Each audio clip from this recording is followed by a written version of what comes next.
The massacre was seen by the UN. Now the UN is leaving, right?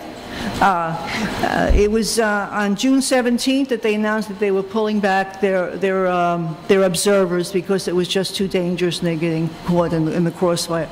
So they did their job. It's a setup.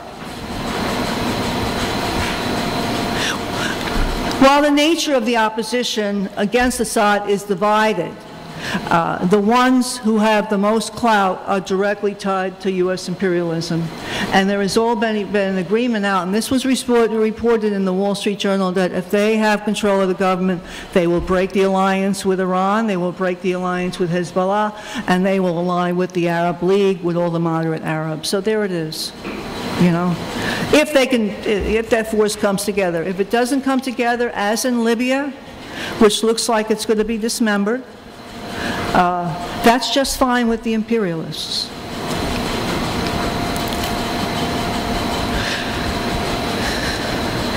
Killing whole families at Hula shows that the so-called Free Syrian Army has no interest in protecting or helping the Syrian people, but only seeks to terrorize and subdue it, and that a seizure by these forces would cause grave suffering throughout Syria and the region, and imperialism would be calling all the shots. Now, there are also armed elements within the armed opposition that are connected with the Syrian Muslim Brotherhood, who are based in Homs and have long-standing grievances against the Assad government, some justified and some not. But they are along, and it said in the Times yesterday that the CIA was working with them, yes, you know, arming them, that they were the quote-called good opposition as opposed to Al-Qaeda, which is the bad. That's a phony distinction, but that's part of the spin. That the CIA is doing good work there, right? You know? But we need to bear that in mind as well. Let's go to Egypt.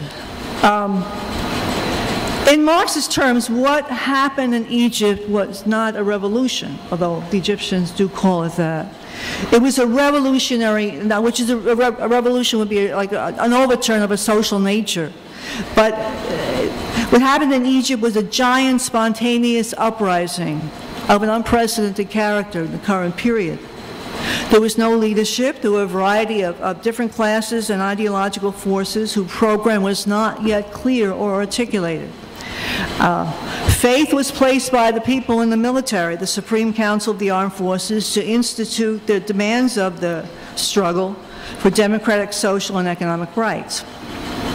But it's come full circle, using the Mubarak appointees in the courts to dissolve parliament, reinstitute martial law, and legitimatize their presidential candidate. The military has exposed itself as the same corrupt brass and spy chiefs who have ruled under the Mubarak.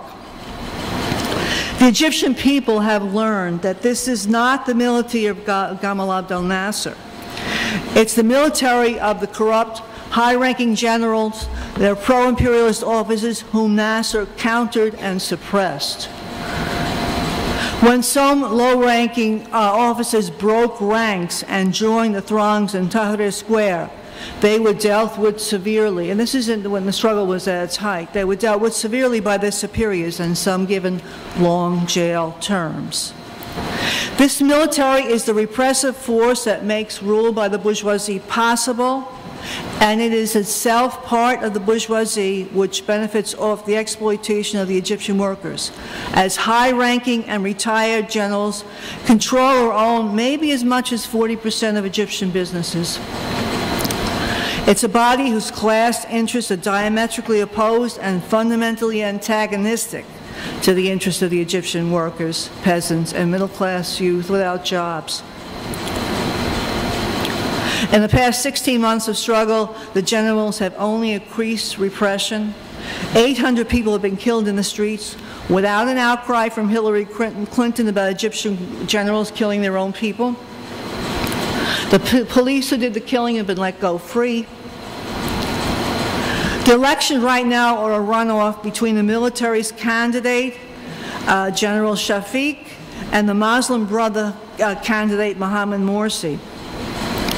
Whoever is declared the victor, the military has disempowered that position and is calling the shots. And they may never announce who's the victor. It's being delayed. I think most people think that Morsi won, even though there were many, many charges of election irregularities.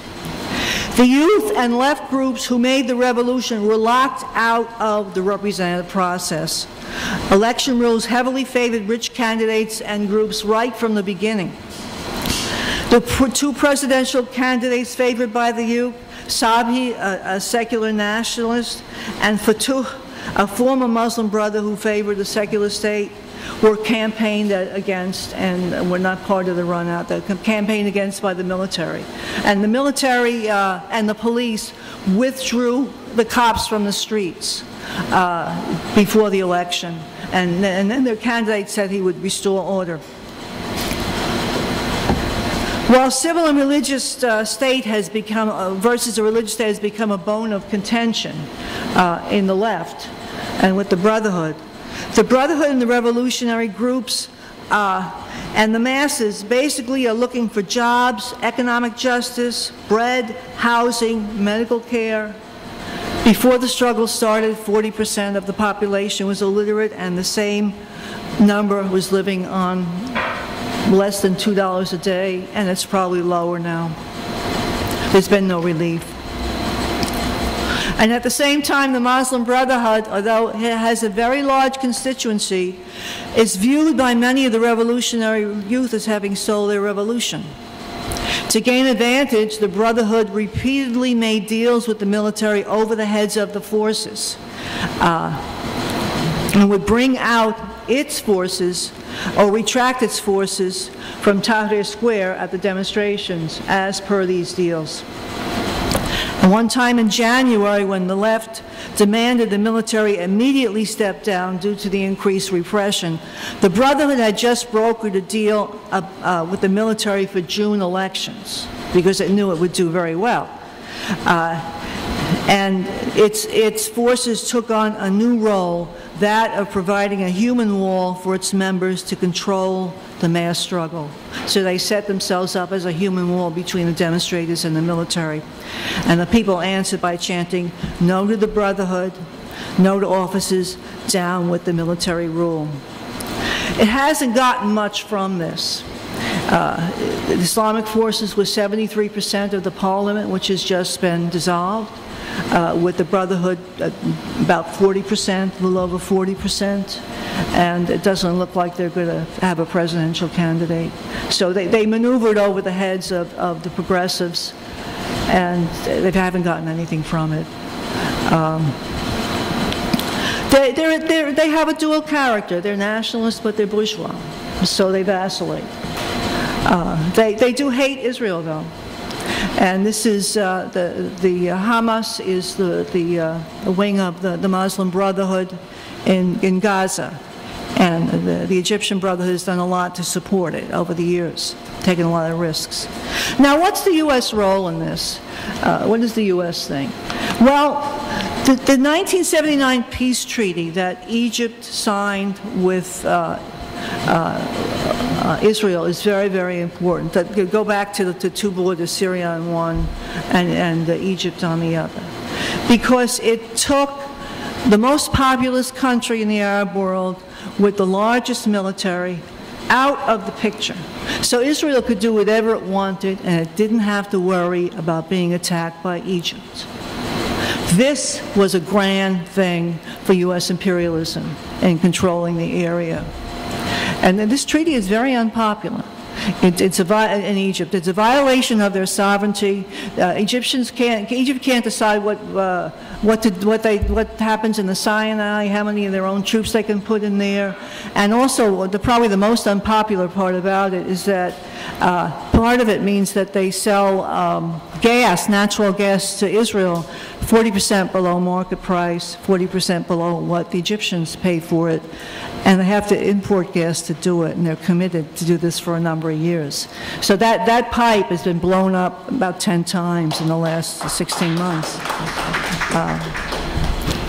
But The 1979 treaty allowed Israel, and of course the U.S., because they did it for the U.S., to attack Lebanon in 1982, and that's where the PLO is based. It had an independent base there, and its armed presence was there, and the PLO's armed presence was destroyed there, and of course Lebanon was pretty well destroyed too. So that was very important. That was the upshot of the 1979 treaty. And as a reward, the Egyptian military has been the second largest recipient of U.S. aid ever since then. And that's what allows them to be bourgeois, because a lot of it goes without oversight. The military just gets it, and they can do what they want with it. Not all of it. Part of that money, which is supposed to be meant for weaponry, doesn't even go to Egypt. It goes right into U.S. banks, and then it goes right to the U.S. manufacturers of the weapons. So our tax money goes to U.S. banks and goes to the weapon companies, and that's U.S. aid to Egypt. Now, Egypt became the linchpin of the reactionary alliance of Arab conservative governments with imperialism.